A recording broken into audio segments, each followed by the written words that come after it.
Welcome to the EOB podcast, where we talk about the weekend's box office and the new openings this week. I'm Ben No, and joining me is Sen Dong. Hey, Sen, are you there? Yeah, I'm here. Let's do this. Let's go. We're gonna have a huge week with this big movie opening and all. So let's Yeah. get started. Furious 7 coming in number one again. Another week. In its fourth week, it made 18 million over the weekend. hmm Total is 320 million so far domestically. It continues to impress. I guess that's all we can say about it. It is like Uh, out of all the movie, no one ever imagined that a Fast and Furious movie would go on to record as one of the highest grossing movie of all time. yeah. And Fast and Furious. what's the worldwide figure now? It's like 1.3 billion. Yes, 1.3 billion. It occupies the fifth spot, just below Avatar, Titanic, The Avengers, Harry Potter, and the Deathly Hallows Part 2. My goodness. Wait, so worldwide it is made more than The Dark Knight. Yes. Wow, that's really impressive. The Dark Knight is only number 12. The Dark Knight Rises. Wow. Ah, okay. So it looks like it's gonna surpass Harry Potter and the Deathly Hallows Part 2. I guess it is already open in China, so it might not be the Avengers or might not reach Avengers. Yeah, probably not. And speaking of the Avengers, right? Furious 7 is now the highest grossing movie in China. Oh wow! Yeah. Amazing. It Yeah, beat of course. Transformers, right? The last Transformers. It beat Yeah. the last Transformers, the highest grossing movie in China, and it still has ways to go. Yeah. I guess in China they really love these. They really love event movies, films with lots of mayhem and destruction. It seems. Now, action, the universal language of people. Yeah. Right. Like you said, that no one expected a Fast and Furious film, especially when you even way back then when it was a surprise sleeper hit. People would think like, hey, this series will go for a couple more films, and Justin Lin sort of rebooted it and took it to the next level, and James Wan took over and brought it to a level even higher than before. Yeah, and you know what? It seems like all movies, given enough time, will eventually become a superhero movie. Yeah. Although it's interesting to see where they go from here, though. I mean, obviously, Furious 7 became such a massive hit. It's got to slow down sometime, but I wonder if Furious 7 will be like, the new Avengers. It became this massive franchise now. Over 1 billion, yeah. There's a difference in like the Avengers franchise where it's going to be breaking records, and then the Iron Man and the Captain Americas. Those will be massive hits. They can do 200, 300 million each. But then you have the Avengers, which is expected to do 500 or 60 or 600 million domestically. Now, Furious 7, with the worldwide grosses, it'll be considered one of these humongous, massive franchises that can boost, a company's stock just by itself. Right. Right now, Furious 7 occupied that rare spot, one of the top franchises, and it's still going strong. It's not slowing down at all, right? There's enormous room for growth. They could, if they want to, like spin off several characters in their own movies, right? Or they could take it slow, have like Furious 8, Furious 9. I mean, 7 really is just the start of another arc in the story anyway. Right. But if they later want to, they could also, capitalize on the success, the brand, by spinning off these characters. I also wonder how much of this is, the Paul Walker impact. Kind of like The Dark Knight. The Dark Knight did surprisingly well, way better than Batman Begins, partly because of Heath Ledger, and partly because it was a better film than the first one. But then when the third Chris Nolan Batman film opened, it didn't do nearly as well as The Dark Knight, and you wonder how much of this Furious 7 was because of the Paul Walker impact. So I wonder if they did Furious 8, would it be just as huge, or would it have a decent dip like the last Batman film? Well, I think it does have some effect. Remember, we said that if Walker didn't die, we still expect it to break up 100 million. Oh yeah, we right? still expect it to break maybe even 200 million, but maybe not 300 million. I mean to Right. open, to open, Oh yeah, yeah, yeah. Right, to right. open, Yeah, above yeah. 100 million, right? Walker's Death probably add, Right. 20 million to it or so. Mm-hmm. Furious 8, it might dip below that, but it's still gonna be there. It's gonna be a 100 million opener, Oh yeah, yeah, you know, definitely, yeah. which is still pretty good. I mean, considering, right? Yeah, yeah. It's still going to be huge. Yeah. I'm just wondering if there's going to be a letdown in, like, because everyone, I think, when what's the title of the third Batman film? The Dark Knight Rises. Yeah, The Dark Knight Rises. Everyone was expecting The Dark Knight Rises to break records, and because of how well the previous one did. But when it opened, it kind of, I mean, it still did massively well, but it wasn't nearly as well as The Dark Knight. There's a slight disappointment to it, and I wonder if Furious 8 will have that kind of feel. But I we'll see. Yeah, I wouldn't be surprised if there is a dip. Hmm. Because of course, Paul Walker's death generate a lot of interest where there aren't, Yeah, right? yeah, And yeah, he has his fans, and everyone's talking about it, and people yeah. watch his final movie. Yeah, and The, it's not that Paul Walker by himself is that huge of a draw, because right, he by himself doesn't open movies. But with him in the franchise that made his career, and all the publicity surrounding his death, created something that's a lot bigger than him, kind of like Heath Ledger. like I say, I wouldn't be surprised if Fierce 8 dip a little, but Yeah, it's yeah. still gonna be 100 million opener. I mean, million plus. So Right, right, right. okay, All right, let's move on. let's move on to number 2, Paul Blart, Mall Cop 2. 15.5 million, experienced only a 35% drop in the second weekend. Yeah. So after 2 weeks of release, it's made about 44 million. Yeah, on a budget of just 30 million. I'm surprised by how well it held up. It was poorly reviewed. Is it still 0% on Rotten Tomatoes? I'm not sure, but Oh, it's at 4% now. which is not saying much either. Yeah, maybe it's because it's the only comedy out there right now. Well, along with, I mean, there's Wait, still wait, wait, Get wait. Okay, Hard. okay. Paul Blart, the Timmy score is a B minus, so it's not Okay. as bad as the C, but still. Yeah, but still pretty bad. Right, right. Yeah. For people who doesn't keep track of cinema scores, almost every movie gets a B plus. So almost anything so you kind of have to grade it on a curve. Anything under a B plus is kind of considered kind of bad. And B minus isn't that, yeah. So B minus is kind of a bad cinema score. So I don't know how it's still holding up despite all that. Like we said, I mean, stupid comedies. We couldn't predict stupid comedies and Yeah. horror films, and stupid comedies are the two toughest to predict. Yeah. And if you wanted to see a comedy, it's either that or Get Hard. Yeah, but Get Hard Yeah, Get Hard has been have out been in for. theaters for a while, so yeah, it's pretty Yeah. much that. Yeah. All right. So I guess Kevin James. Okay, I guess Kevin James and Kevin Hart, the two Kevins, are pretty much like the new faces of comedies right now. Yeah, yeah. Seems to be they're doing pretty well. I guess we can say that they're pretty good with social media, or whatever their secret sauce Well, is. Kevin Hart is. I'm not sure about Kevin James, but I did read that Kevin James promoted the hell out of this movie. Yeah. Well, I don't know how he's so successful, so I'm going to attribute to the black magic that's called social media as well. So. Oh, okay, sure. Yeah. All right. All right. Let's move on to number 3, The Age of Adaline, with 13.4 million opening. It's what did we predict last week? I think you said about 10, and I was going to like 15 to 20 or something like that. Oh, okay. So I'm actually a little bit closer on this. Yeah. So, I mean, it did better than you said it would, and it did worse than what I said it would. So it's kind of in the middle where we predicted. Yeah, because when I saw it, it seems like a female version of Benjamin Button to me, and it doesn't have that uniqueness, I feel. But I guess it's. I think I read the demographics were mostly women. As expected.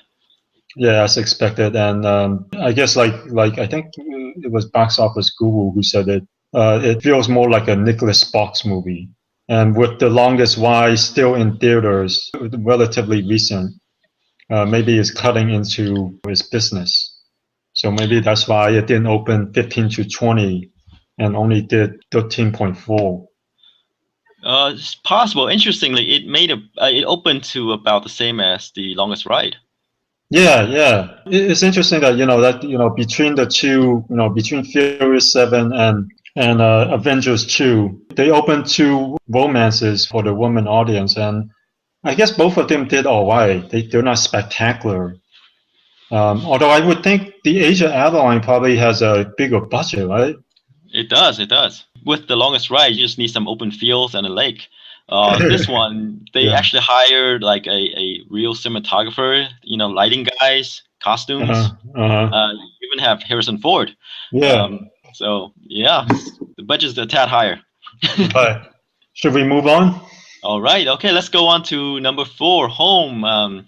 The DreamWorks animation made 8.3 million of the weekend, and in its 5th week, and it has made over 153 million so far, and Yeah, still holding up quite well. Yeah, I'm surprised by how well it's holding up. Only 22% drop off. Maybe like Paul Blart is like the only family film out there right now. The only family film and pretty much the only animation. Yeah. Cartoon. Right, and maybe that's why it's holding up so well last week. Although looking at most of the films in the top 10, there's a decent amount of them, that's holding up really well. Interestingly. Well, mainly because they didn't release a lot of new stuff. Not a lot of new stuff, but like they cleared the way for Fear 7. Oh yeah, and then they cleared it away for the Avengers. So they're not gonna release the big movies here. So a lot of them are gonna be holdovers. Right. So it's kind of like the calm before the storm type of. Right. You don't want to release your money this month or the next month because it's gonna get buried. Right. If you want to make money some other month, but we know eventually it's gonna be like superhero movies all the time. So. Yeah. All right. Let's get to Unfriended. Number 5 made 6.2 million for a total of 25 million so far. A huge drop off from its debut weekend. 60% drop off. Well, the 60% drop off is kind of in line with the genre. Horror films tend to be very front loaded. But with this one, with great reviews, I thought, it would hold up a little bit better. But, I would say, yeah. I mean, because I wasn't feeling the movie. I thought it's, again, stupid. But people went out and watched it. And I guess the other felt the same. But still, it already made 25 million, which, as we know, is already hugely profitable. Right. So yeah. The tomato meter is 60%, which isn't that great, I guess. Considering it's a horror movie, it's very good. Yeah. Exactly. Normally, like horror movies get around what, 40%? No, 30%. Yeah, usually around 30-40%. Right. Right. Okay. All right. Let's move on to number 6. A movie called Ex Machina. It expanded. It added over 1,000 theaters, and it made 5.4 million. In its 3rd week, let's see, it made about 6.9 million so far. Yeah, it's one of these indie sci-fi films that, like Unfriended, is being expanded nationwide because of great word of mouth in the indie world. On RT, it's getting a 90% tomato meter. It's interesting because they released this in limited, right? It's a platform release. Yeah. And it went wide. So even if they went wide, it only has a per theater of like 4,000. Yeah, which is okay. But I think for indie film, anytime you can open to around 5 or 6 million, you consider pretty good, especially for a film that kind of like just went big. Yeah. I think that's not bad for an indie film. We'll see how well it holds up next week. All right. I mean, I've seen some promos for it, but the movie wasn't really on my radar at all. Yeah, exactly. I mean, it feels like one of those films that came out of nowhere, where people are like, "Whoa, this film, ended up in the top 10. What is it?" Yeah, exactly. It's one of those movies where, I've seen it. It's not that I mean, it's not a movie that I want to watch, but it seems like, people are talking about it, so I might check it out at some point. Yeah, and especially with a tomato meter rating of 90%, that's really high. Right, so we have to see where it'll go from here. I mean, It might go the way of Unfriended, where it'll drop by 60% next week, which isn't surprising for a sci-fi film. Sci-fi films and horror films, these genre films tend to follow the same kind of trends. The only difference is Ex Machina is 90% on the tomato meter is very, very high. Hopefully word of mouth will carry it better for next week. yeah, as I was saying, I think it picked a good time to expand because of the Avengers 2 coming out. Oh yeah, yep, Has yep. some sci-fi elements, and it might whet the appetite for more sci-fi. Yeah, people who can't get tickets next week, might go, hey, what is this other sci-fi film? Right, there's a robot in this, so who knows? Right. Okay, All should right. we move on? Number All right. 7. Yes, number 7, The Longest Ride, the Nicholas Sparks romance, made 4.4 million in its third week. And its total is after 3 weeks of release is at 30 million, which it's better than I expected. A lot better than I expected. What do you think? Yeah, it's pretty good. I mean, you weren't that high on the movie to begin with, but I expect this movie. It is one of those 30 to like 40 or 45 million grosser. One of those things that that's the kind of lingering. There's because there's nothing else like it. Kind of it's like counter programming to action movies of the summer.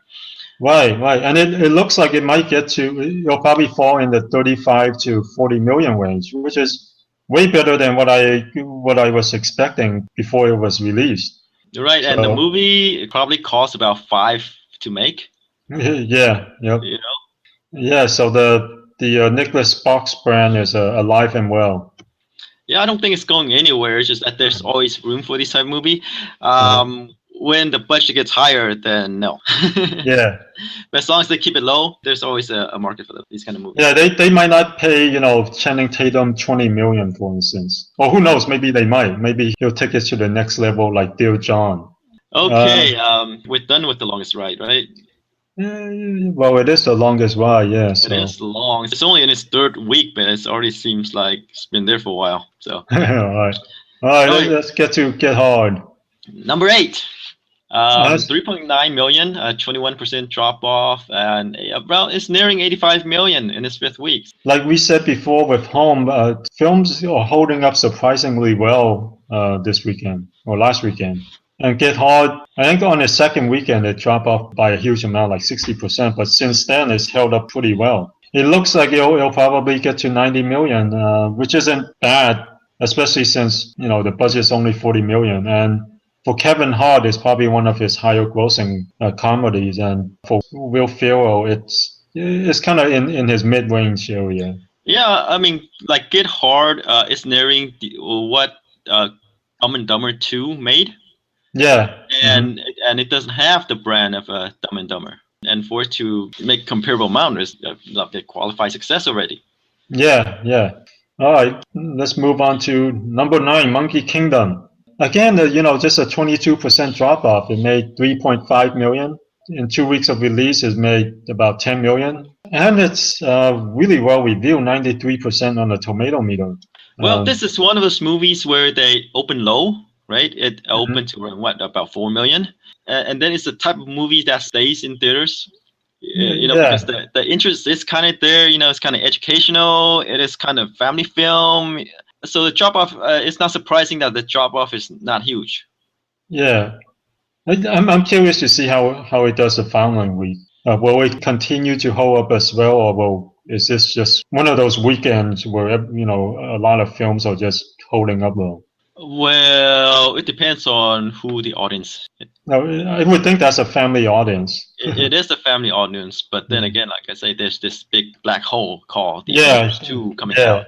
And might suck everything in. Yeah. So we don't know. I expect the movie. I mean, even still, the next weekend, I don't expect it to drop that much because the numbers are really low. Yeah. I mean, it's probably going to make between 1 to 2 million. 1 to 2 million would be more than a 60% drop off. So really, okay, my math is wrong then. maybe 3 million, 2 to 3 million. Yeah, it's gonna be, I think, around to 20 to 30. Between 20 to 30 drop off. Okay. Whatever that amount is. Because Yeah. it's like 3 million is not a lot of money in the grand scheme of Yeah. things, right? Yeah. Let's move on to Woman in Gold at number 10 with 3.5 million, a 24% drop off. After 4 weeks of release, it's made about 22 million. Like we said last week for Helen Mirren film, that's pretty good. Yeah.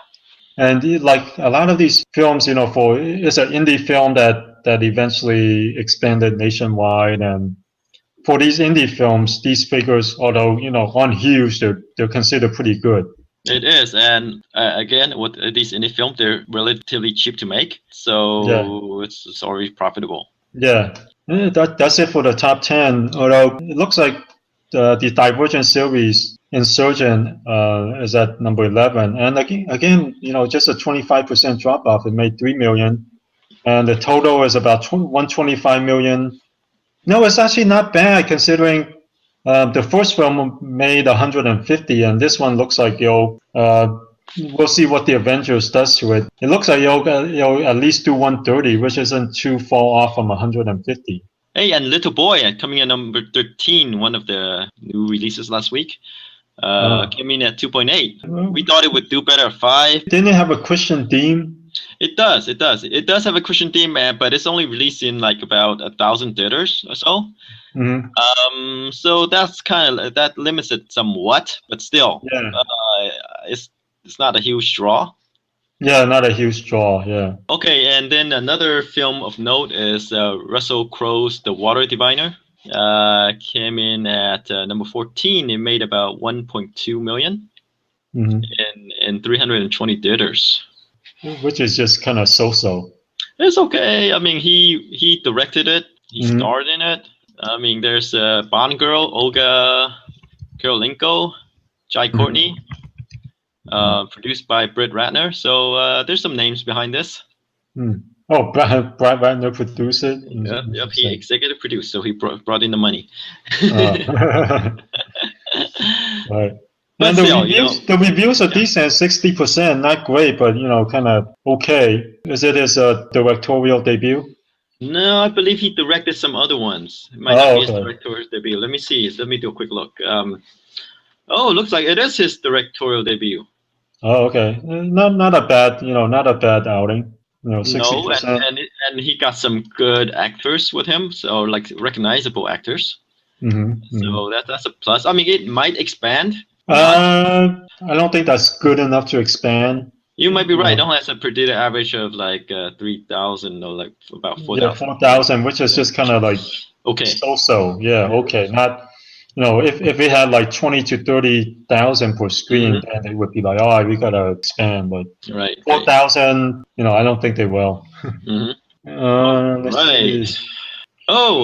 Something from the Far East, Kung Fu Killer. Yeah, the new Donnie Yen film. Yes, wasn't it called like Kung Fu Jungle? The title was originally Kung Fu Killer, and then for some reason the studio that made it decided to change it to Kung Fu Jungle. But when the U.S. distributor Welco USA bought the U.S. rights, they decided to change it back to Kung Fu Killer, which is a much better title than Kung Fu Jungle. I don't know. It sounds kind of chopsocky, kind of like these old titles. Yeah, it is. Although for Donnie Yen martial arts film, the response has been pretty good. It's kind of like a homage to old kung fu movies. And I thought the premise was pretty interesting. They they pretty much took the premise for Seven and applied it to kung fu. Well, it's kind of like Seven mixed in with Hannibal.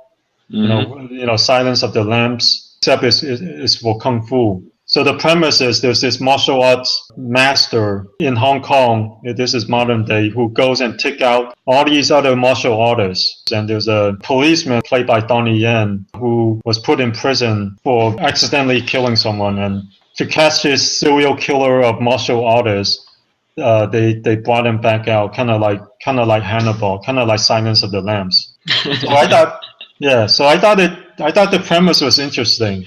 Okay. But yeah, in any case, it only made 62K in 28 theaters. Yeah.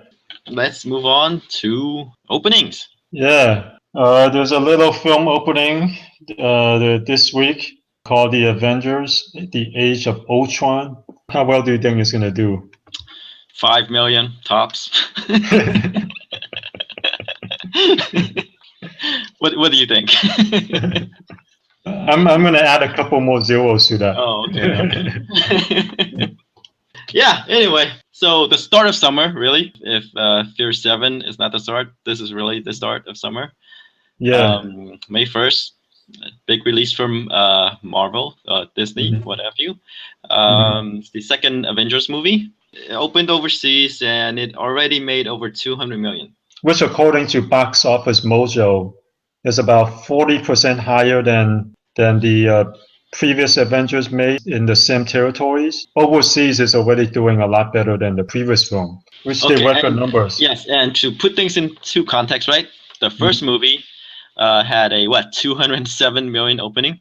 Oh, in the U.S. Yeah. In the U.S. and eventually went on to make over 623 million. Although the first film, the tomato meter for the first film was around 90%, right, or higher. 92%. Right. And so far, the early reviews on Rotten Tomatoes is 78%, which is good, but not nearly as good as the previous film. It seems to be one of those, according to Rotten Tomatoes, one of those satisfying sequels, but not as earth-shattering as the original.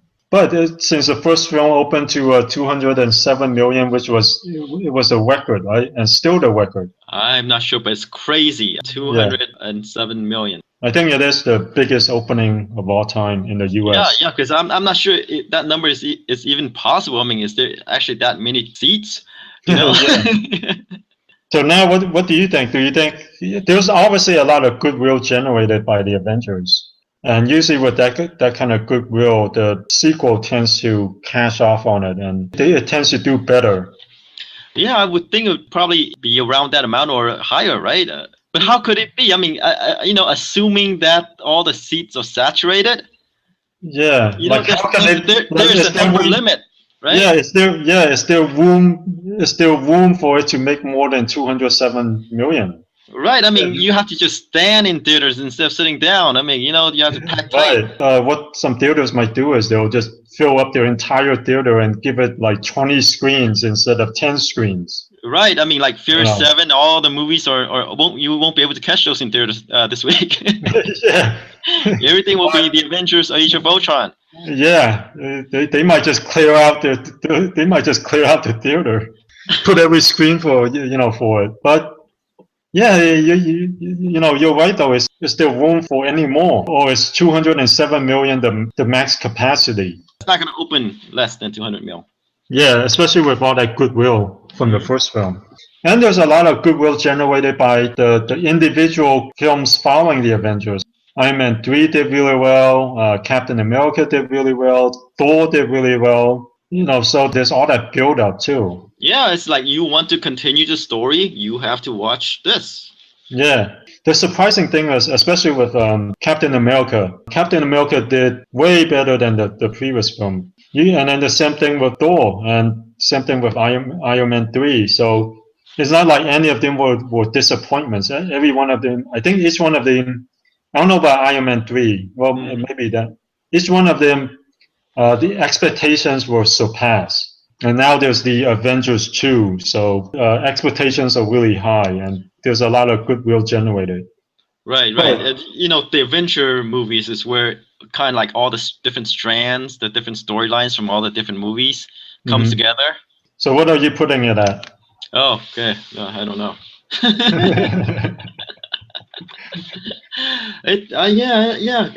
I don't know the upper limits, but I can't make less than 200 million. So let's do 210. 210. Assuming that they build out a couple more theaters and they clear out some Monkey Kingdom is gone. Woman in Gold is gone. Paul Blart. So, let's go with 210. 210, huh? 210. This is kind of tough, I know. I feel like if I say 220 is kind of like not enough because of all that build up. You know what? I'll just go nice and round. 250. 250. Okay. Yeah. Yeah, that's a huge number. Yeah. Although with Furious 7, I think I said 140 and I was kind of right on the mark. Yeah, and you're still below. Yeah, and I was still below. Yeah. So I'm feeling 250. okay. I'm not sure. I'm not sure how that's possible. Like you said, there's a capacity limit. Yes, you can only squeeze in so many people until before the fire department comes and clear you out. Right. Exactly. Okay, so you're going 210. I'm going 250. It might end up right in the middle. They are opening it a bit early, and I think they are opening it on Thursday at 7 p.m. And I have a feeling some theaters might play it, 24/7. It's possible. And maybe that's how they might create that capacity, is playing it in more time slots and pushing some movies out out to the side. Right. Yeah, I have a feeling that you might be closer than mine. Your number is closer to what the movie will make than mine. So we will see. Okay. Let me see what HSX has it at. Okay, they have the opening weekend at 223. Yeah. Which is right in the middle of your number and my number. Right. So we'll see. Either way, we're both good, and the movie's good, and we're in good shape, I think. Yeah. Regardless. All right. On Friday, we'll have a indication of how well it's gonna do, because we'll have Thursday figures. It's gonna have to have a record-breaking Thursday figure. If it didn't break any records on Thursday, then maybe it's not gonna do as high. I think it will. I think it will break some records. Yeah. I have a feeling too. Yeah.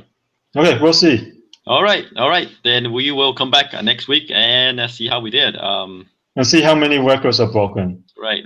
All right, everyone. Okay, let's come back next week. Yeah, and talk the Avengers.